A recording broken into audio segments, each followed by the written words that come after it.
Welcome back to Fireside Giants. My name is Alex with my co-host here, Anthony Rivardo. And today we want to discuss Saquon Barkley, right? Saquon Barkley contract extension is likely looming.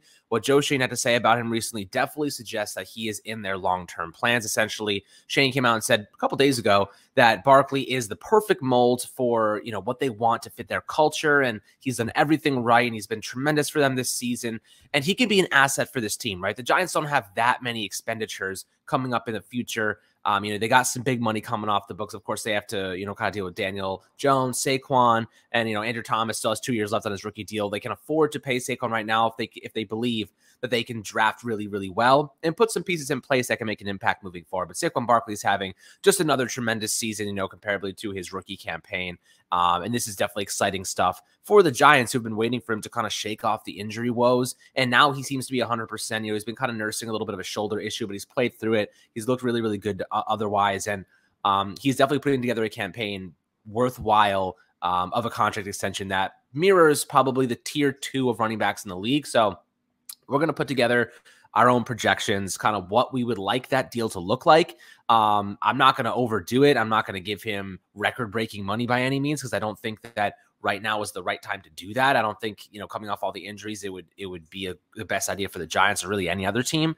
So I definitely have some numbers in mind. Anthony, before we dive into it, how do you do today, my friend?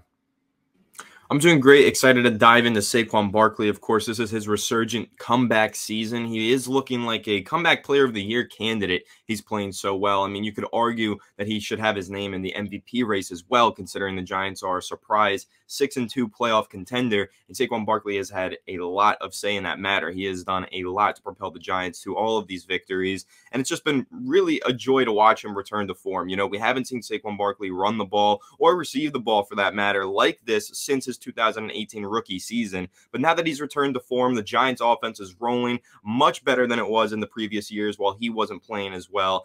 And he is definitely in line for a payday. Now, how much do the Giants want to pay him? Do they want to pay him? As Alex mentioned, it sounds like they do want to pay him. They want him here long term. But the question is going to be, how much are they willing to cough up for Saquon Barkley's talents? And that's kind of an interesting discussion, because you see quite frequently now a lot of NFL fans, a lot of NFL analysts, they make the debate, are running backs worth it? Should you ever give a running back a second contract?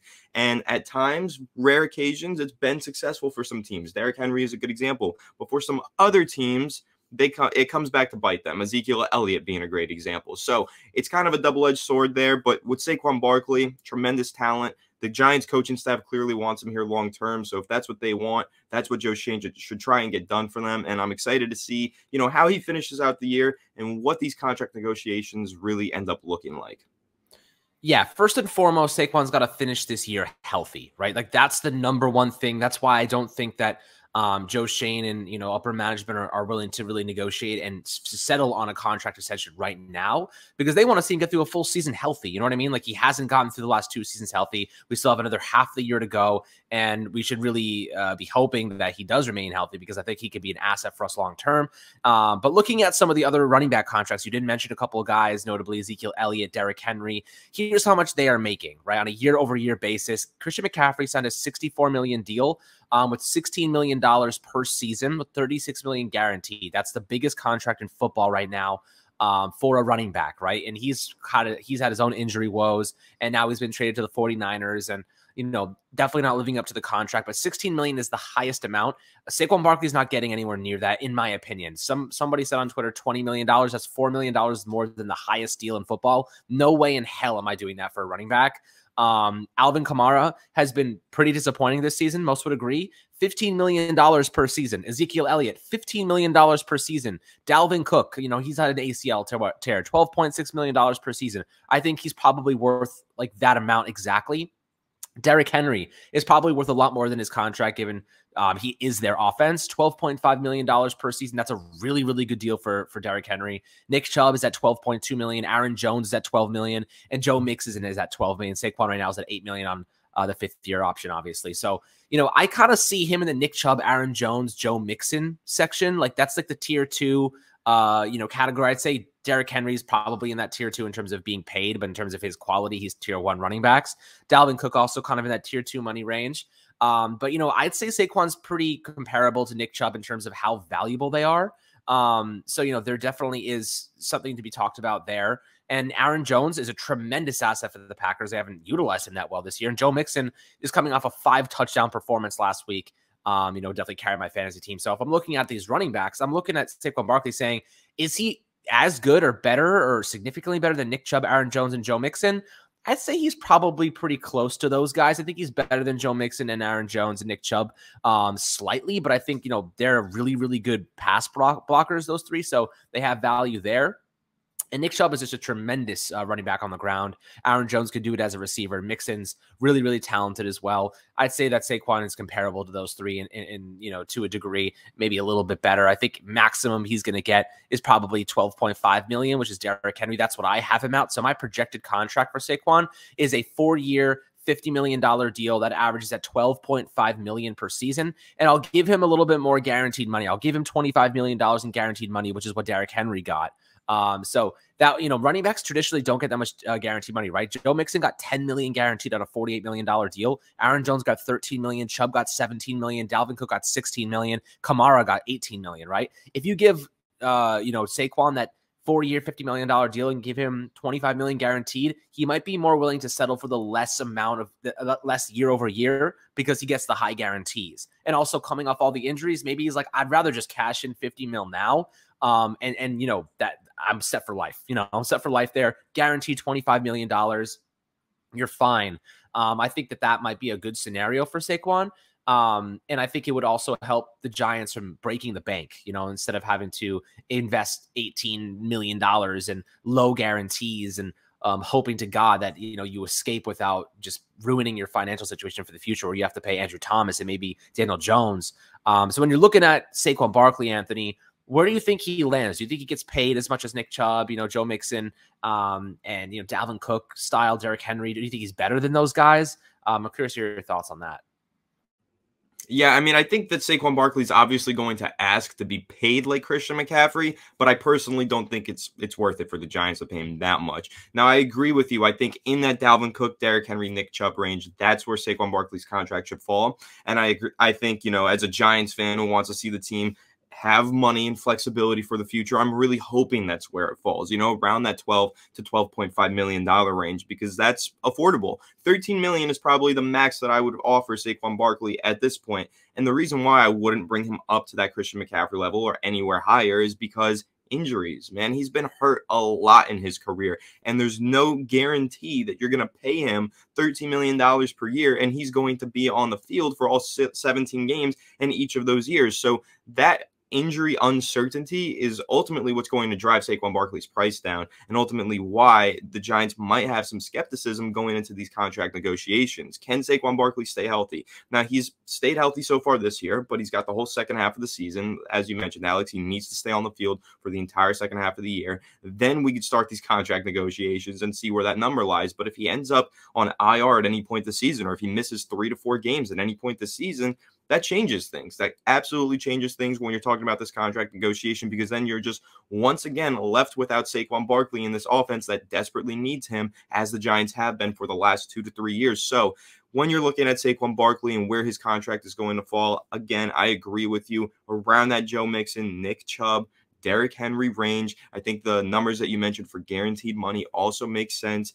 Derrick Henry is a player who is otherworldly for the Tennessee Titans. He dominates. He does run their entire offense. And Saquon Barkley has shown to have a similar effect on the Giants offense at times. But again, having him push anywhere towards that Kamara and McCaffrey range, it's just kind of one of those things where you can't trust him to stay healthy, so you can't pay him that much. So me personally, I'm on the same boat, Alex. $12.5 million, $13 million tops. That's where I'm landing for Saquon. Yeah, I think that's pretty reasonable. And, Kamara, the Saints are probably kicking themselves right now, realizing that, Kamara can't carry their entire offense, right? You need to spread that money out.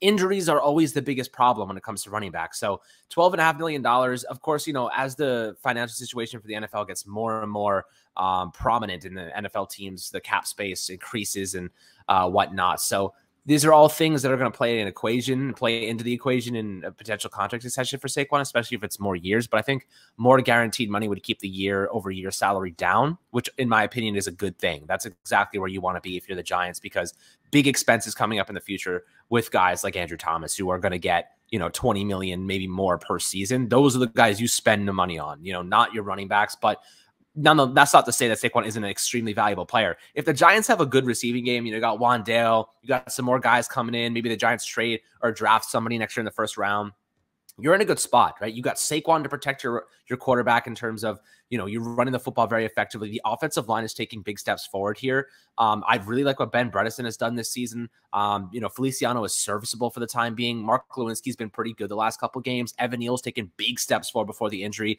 Andrew Thomas is all pro, as we know, or at least he's playing at an all pro caliber level. So when you're looking at the running game, Saquon's going to play a big part of it. And he is a big factor, big variable there. So, pairing that with a really good passing game and using Saquon as a receiver, the Giants have a pretty good situation going on here in terms of like the projection of their development and what they're going to do. The question is, how much money are they willing to invest at the running back position while protecting themselves for the future? So here's another question for you, Anthony. What are your thoughts about the franchise tag? I know that's something that people are going to bring up. Obviously the franchise tag is 1 year. It's projected to be about $12.6 million for one season. So that's kind of in the range of a long-term deal. Personally, I'd rather give him the long-term security at a similar price range, make him happy, give him the guarantees, keep your star happy. Joe Schoen obviously wants to keep him around. Obviously, he means a lot to this team. It means a lot to the clubhouse culture and whatnot. So, with that in mind, I feel as though giving him the long-term extension shows loyalty, not only to Saquon, but to the rest of your team, right? It shows that we keep guys who we value. That's what the Giants or the Bills have done for years with Joe Schoen as the assistant GM. They pay their own. Guys that play into their strategy, play into their, culture building, strategy and whatnot, they keep those guys around. They don't let those guys go. And I think the strategy of keeping your own instead of going out and signing big free agents is ultimately the best thing to do. You know what I mean? Like, I'd rather draft really well. And I think the Giants are going to be a good drafting team. We've seen a lot of production out of our rookies this season. I think that our drafts are going to be pretty successful. We're going to get a lot of value out of them because of our coaching. And with that being the case, you don't have to overspend in free agency. You can keep your own guys and keep building on their production. And I think that is a strategy that really plays in. And then, of course, you can go out and get those 1 year veteran free agents like the Von Millers of the world or the OBJs that come and help you win the Super Bowl. They help you get to the next level. But you don't need to build your foundation with free agents, which is what Dave Gettleman did for so long. So I'd rather give him a similar year-over-year salary on a long-term deal than hit him with the franchise tag for one season and hope to God he doesn't get injured, and then he gets even more money. So, it's like you're playing with fire there. I'd rather play it safe and just show loyalty to the guys that mean a lot on this team. What are your thoughts on that? Yeah, I mean, playing him on the franchise tag is kind of a risky move because if he goes out there and has another MVP caliber season, then his next contract after that franchise tag is going to be worth so much money. I mean, that's when you're talking about him surpassing Christian McCaffrey's average annual salary. So for the Giants, they're probably going to want to use their franchise tag elsewhere. I would assume that that's going to be more a Daniel Jones discussion. Let's see how he plays for the rest of the year. And if we want to bring him back, that's probably the prime candidate for the franchise tag over Saquon Barkley. Saquon Barkley is a guy that you just want to lock in long term. And another reason why is because, and you probably, have a grasp of this watching how the Giants have gotten, shafted in the past with overpaying receivers and other players. But the contracts will increase. The average annual salary across the board for the position is going to increase. The longer that you wait to extend Saquon Barkley, the more money you have to pay him. So you extend him now, that $12.5 million, that's going to make him one of the top 5 highest paid running backs in the NFL. But by the end of that salary, at the end of that contract, he's probably only in the top 10. So there's going to be new running backs that get new contracts, and that average annual value is going to surpass Saquon's year after year. So it's going to look like a bargain the sooner that you make the signing. I mean, if you think back to Eli Manning signing a record-breaking quarterback contract, right? He was making, $22 million a year on that record-breaking salary. Now quarterbacks are making like $50 million a year. There's always an inflation for every single position, and the running back position is no different. If you make Saquon Barkley one of the highest paid running backs in the NFL right now, he's not going to be one of the highest paid running backs in the NFL by the end of his contract. Even Christian McCaffrey at that $60 million, he's by far the highest paid running back in the NFL. Eventually, someone is going to get a contract that's worth more than that. For us Giants fans, we just have to hope that that player is not Saquon Barkley. Yeah, absolutely. So we'll see what happens, my friends. Kind of an interesting projection. I think it's worthwhile talking about given the season he's having right now. Hopefully he can continue going and justify it. That's what we all want. You know, Saquon's a really great guy. He's a really great player. And if the Giants continue to build successfully through the draft and piece this offense together, he can play a very big role here. He can be the gold jacket guy Dave Gettleman once said he was, being drafted in the second overall in 2018. So we all want him to be that player. We all think he's fantastic. It's just about staying healthy at the end of the day. So always happy to hear your thoughts below in the YouTube comments. Drop your projected I guess contract for Saquon Barkley, what you think that might look like, what you'd be willing to spend on him. It's possible that he gets paid more than we think, or maybe even less. So, we'll see how, Joe Schoen's willing to negotiate and what they're willing to agree on in terms of a year-over-year deal. It should be interesting to see how that shakes out, but always happy to hear your thoughts below. As always, make sure to like, subscribe, enjoy the rest of your Wednesday, my friends, and we'll catch you guys on the next Fireside Giants video.